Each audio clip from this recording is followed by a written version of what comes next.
it's a lot. Yeah. For everybody. There's no right answer. And right. I think as parents, we have to remember, like, we get very frustrated, obviously, but we also have to remember that the teachers are learning this alongside us. Absolutely. They have put in a lot of work to try to make this better. It's hands down better than last year, which was horrible. You mean the end of the school year last year? Yes. What happened then? Ooh, it was awful. 0 out of 10, do not recommend. It was a mess. And they fixed a lot of the issues. There's still a lot of issues, but they have put in the work to make this work better. And this is public school, and it's awesome for them to, that they are. That's what I was saying earlier. At least they're trying to listen to what the needs are of the students, but also really listen to parents. And I hope, and we talked about this with the educator that I spoke with last week. Are they the powers that be who are making the decisions? Are they really listening to teachers? And what teachers are feeling is going to be best for kids. So I'm hoping that that's happening. I've not heard of a setup where teachers and parents and administration can come together and it kind of have open forums so that ideas can go back and forth and the best ideas can be vetted. I'm not hearing that, but I'm hopeful. So how has this impacted, this podcast I'm very focused on emotional, physical, and spiritual wellness. And so how has this setup impacted that? I'm thankful. It sounds like it has not impacted your physical wellness. Nobody's COVID-19 positive in the family, which is wonderful. And you want to keep it that way. In any other ways, do you feel like it's impacted you all? We have had to learn to be much more patient parents. Like there's a reason that we don't homeschool, because that is not the right approach for our family. All 3 of my kids have diagnosed ADHD. Oh, okay. So that adds, and both of us do. It's another factor, obviously. So that adds an extra layer to all of it to keep them engaged. And I think the hardest part with this is the learning style is super limited. They're just learning by watching and listening. And that's not so much the best way for especially an ADHD brain. Of course not. And so the emotional toll is there. We're all having to remind each other to be kind and patient and work with each other. And if you're struggling, you don't get to just cry. You got to use the resources at hand.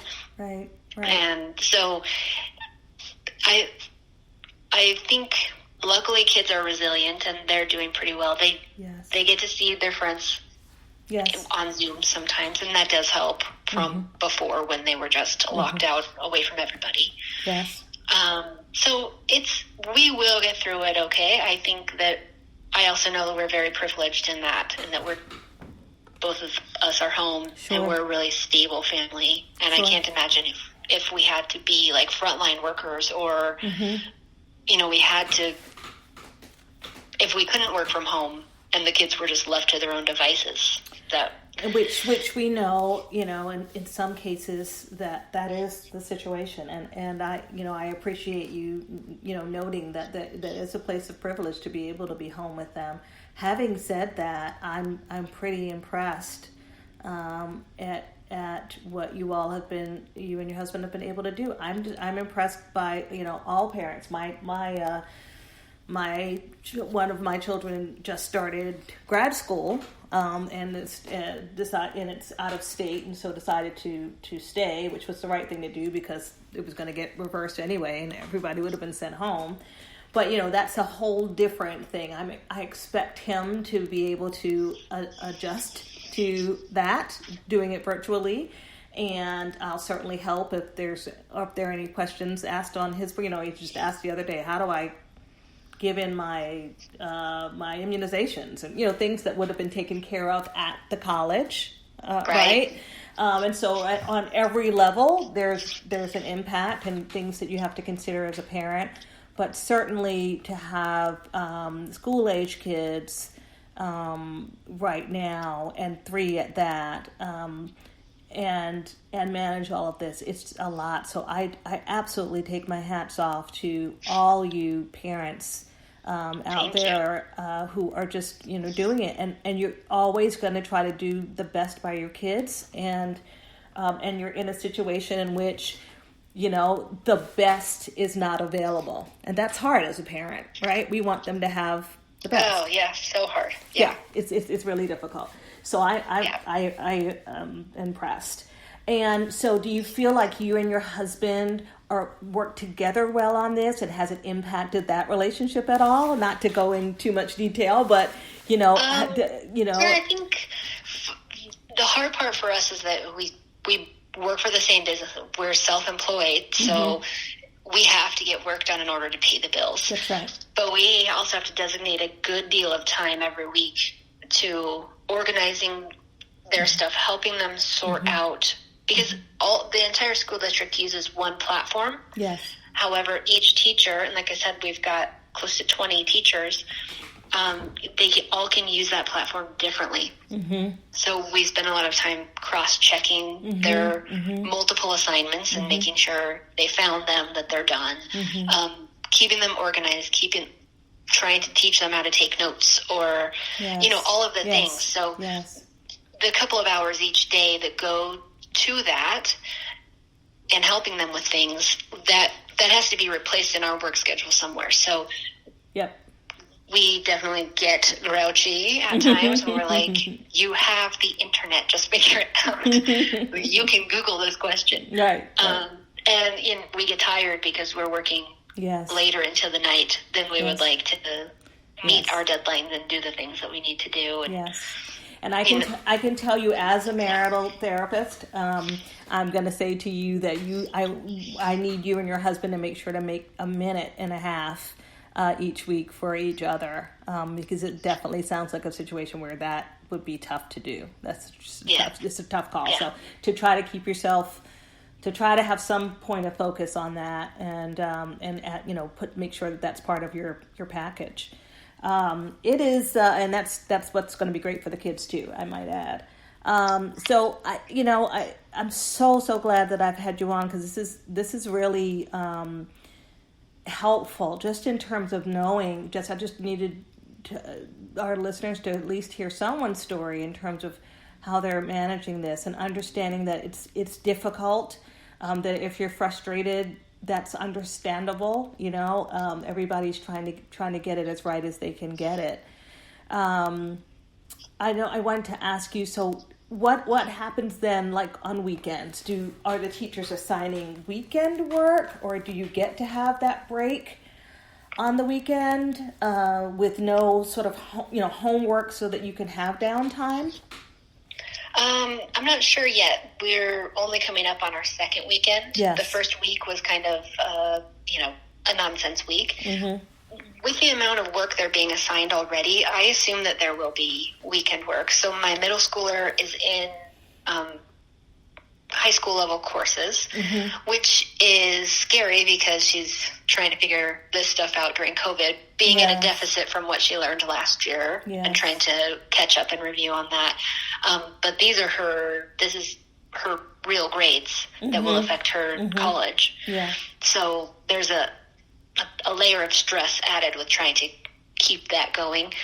So I assume that there will be weekend stuff. I hope not, I don't know. But also we'll be doing our own weekend work to make up for the dip in business with COVID and the time spent during the day helping them out.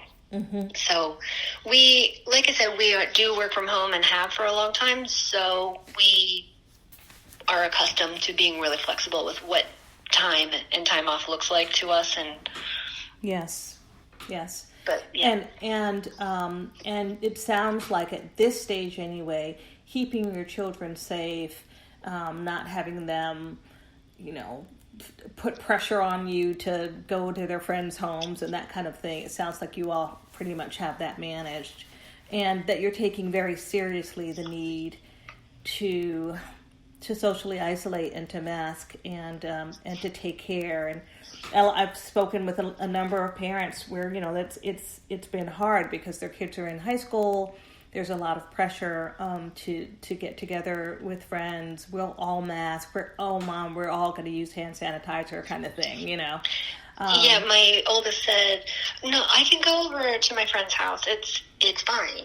And I was like, "No, it's not fine. We're in a pandemic." And she said, "Well, they're really careful and they don't go anywhere." I'm like, "Is her mom fine with this?" And she said, "Oh yeah, her mom doesn't care who comes over." And I was like, Yeah. Maybe that means you shouldn't go there because it's not safe. Yeah. So you're coming into that age where and so you can imagine for high school parents and for college parents, it's tough. It is. Well, and on the flip side, parents with young kids, that's also incredibly tough. Yes. And I've never been more thankful to not have a toddler because doing distance learning with a toddler at home or doing distance learning with like a preschool or kindergartner and to try to get your not kids... being able to go and wear out some of those things. And I commend them a lot to that. Yeah. It sounds terrible. Yeah, I mean, as a child psychiatrist, I it's consistently come up, about the socialization piece with kids and how important that is, and it is extremely important, and certainly Zoom with a toddler, is not going to work awful. out. And I just want to say to parents out there that this is just for such a time as this. It's not going to be forever. You mentioned earlier, Jen, is the absolute truth. Children are very, very resilient, and we're just, hopeful to get this thing under control so that this period of time can be as short as possible and not extended by us, not taking care of things right now. So it's tough. I just want to say to all of you out there. I'm seeing patients 3 days a week in person. Where I have a TMS procedure that I have to perform, and so I'm suited up in scrubs and my white coat and mask and gloves, and haven't had to do that since residency. So, everyone from across the board is really having to make adjustments. And I think if we can all do this together, and that's why I talk a lot about community wellness, because obviously, we have a lot going on in our communities in this country in this time that's not good for us. It's not going to lead us towards wellness. But one of the things that we can do with COVID-19 is we can act as a community to help one another get through this by, taking precautions and caring about our neighbor.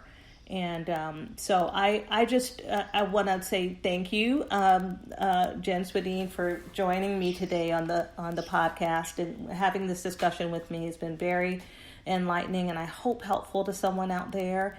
And I want to say to you and your husband, congratulations on making the kind of changes that you have to make in order for your children to do well. And that I know that that's what most parents are doing out there, and that's a good thing. And I have to believe that when all is said and done, it will make all of us as a community even more resilient, and I'm hopeful that that's the case. I agree. I would like to say to parents out there that it does not, in the grand scheme of things, this year of school doesn't actually matter. So if there's struggles, do your best. If they fall behind, they'll catch up. It's not like it's just your kid. Every kid is going to be behind and in a weird place. And moving forward, their teachers will compensate, and everyone will even out, and it'll be okay. Yeah, we just have and to. And if they come out of this with the ability to sculpt or bake bread or code a game, that's right. That's all bonus. Yeah, knowledge. Ideally we come out with, what I call COVID blessings, just things that we learned and experienced that we wouldn't have, and Absolutely. You're absolutely right. I mean, every year counts, but not in the grand